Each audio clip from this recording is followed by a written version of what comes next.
BC bill మీద మరి BC bill పోయి రాష్ట్రపతి దగ్గర పెండింగ్ ఉంటే మరి ఇవాళ బీజేపీ పార్టీ ఏం చేస్తుందని మేము ఇవాళ ప్రశ్నించదలుచుకున్నాం. మరి ఇక్కడ నుండి ఇద్దరు మంత్రులు ఉన్నారు కదా, మరి బండి సంజయ్ గారు, కిషన్ రెడ్డి గారు. కిషన్ రెడ్డి గారు అంటారు నేనేం చేయలేను, ఇలా సుప్రీంకోర్టులో వేసే కాంగ్రెస్ ప్రభుత్వం వేసేదాన్ని నేను స్వాగతిస్తున్నా, కానీ నేనేం చేయలేను అంటే మరి నువ్వు కేంద్ర మంత్రి కదా, మరి ఇక్కడ నుండి మరి రీజన్ చేయి.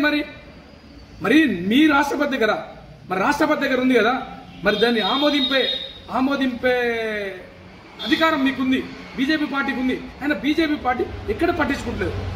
మరి రిజర్వేషన్ గురించి మాట్లాడుతున్నటువంటి ఒక్క ఎంపీ గిట్ల లేడు, ఒక్క మంత్రి గిట్ల లేడు. ఈరోజు బండి సంజయ్ తీసుకున్నా, కిషన్ రెడ్డిని తీసుకున్నా, మరి చేతులు ఎత్తేసారు. మరి మీరు ఏ రోజన్నా బీసీల గురించి మాట్లాడుతురా? ఒక బీసీ బిడ్డ అయినా బండి సంజయ్ గారన్నా మాట్లాడవలసిన అవసరం ఎంతైనా ఉంది. కిషన్ రెడ్డి గారికి అవసరం లేదు, ఎందుకంటే అది కపట ప్రేమనే, అది సవతి తల్లి ప్రేమ మాత్రమే కిషన్ రెడ్డి గారు. అది మనం గమనించుకోవాలి. మరి నాకు చేత కాదు అన్నప్పుడు మరి నువ్వు రిజైన్ చేయి. మరి ఎందుకు మరి మీకు ఈ పదవులు ఎందుకు మరి అని చెప్పేసి ఖచ్చితంగా బీసీ బిల్లు మాత్రం బీసీలారా ఏకంగా అండి కొట్టాడకుండానే బీసీ బిల్లు వస్తుంది. ఉద్యమాలు లేకుండా ఆ రోజు ఉద్యమాలతో తెలంగాణ ఎట్లయితే వచ్చిందో ఈ రోజు ఇట్లా ఉద్యమాలతో మాత్రమే బీసీ బిల్లు సాధ్యమవుతుంది. బీసీలకు 42% రిజర్వేషన్ వస్తుందని చెప్పేసి తీర్పుతోని కాంగ్రెస్ ప్రభుత్వం మరొకసారి బీసీలను మోసం చేసింది. 42% రిజర్వేషన్ ఇస్తామని చెప్పేసి కామారెడ్డి డిక్లరేషన్ చెప్పిన ప్రకారంగా చేయకుండా మరి బిల్లు అని చెప్పి ఆర్డినెన్స్ అని చెప్పేసి మరి ఇప్పుడు జీవో 9 అని చెప్పేసి ఈ తూతూ మంత్రం నాటకాలన్నీ కాంగ్రెస్కే సాధ్యమయ్యేదానికి మరోసారి నిరూపితమైంది. ఎందుకంటే గత 55 సంవత్సరాల నుండి వాళ్ళు ఏ రోజు ప్రభుత్వం ఉన్నా కానీ బీసీలకు చేసింది ఏం లేదు. మరొకసారి మరి బీసీలకు జీవో ఇస్తున్నామని చెప్పేసి, మరి ఆర్డినెన్స్ తెస్తున్నామని చెప్పేసి, బిల్లు పాస్ చేస్తున్నామని చెప్పేసి ఇలాంటి మాటలు చెప్పుకుంటూ బీసీలను మోసం చేసినటువంటి ప్రభుత్వం కాంగ్రెస్ ప్రభుత్వం. మరి విద్యా వైద్యకి ఏమైంది? విద్యా వైద్యంలో 42% రిజర్వేషన్ ఇస్తామని చెప్పారు కదా, మరి వాటిలో ఎందుకు ఇస్తలేదు? అదేవిధంగా మరి కాంట్రాక్ట్లో కూడా బీసీలకు 42% రిజర్వేషన్ ఇస్తామన్నారు కదా, అవేమైంది? మరి వాటి మీద ఎలాంటి కేసులు లేవు కదా, మరి మీ చిత్తశుద్ధి ఎక్కడో కనబడలేదు కదా.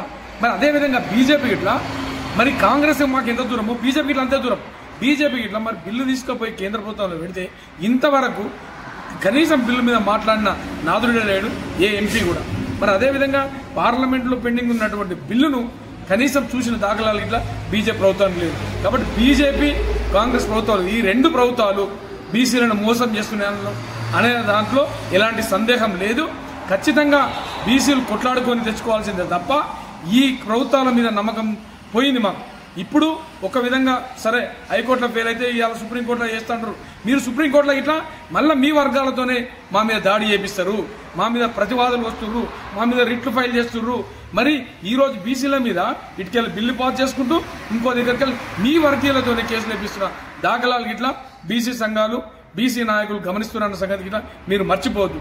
ఖచ్చితంగా బీసీ సోదరులకు నేను మనవి చేసేది ఒకటే ఒక విషయం, ఖచ్చితంగా బీసీ సోదరులారా కొట్లాడితేనే వస్తుంది. మనకు 42% కూర్చుంటే రాదు, కొట్లాడుకొని తీసుకోవాలి, గుంజుకోవాలి తప్ప మనము నిజంగా ప్రాధేయపడితే రాదన్న విషయానికి ఇట్లా మీరు గమనించాలి.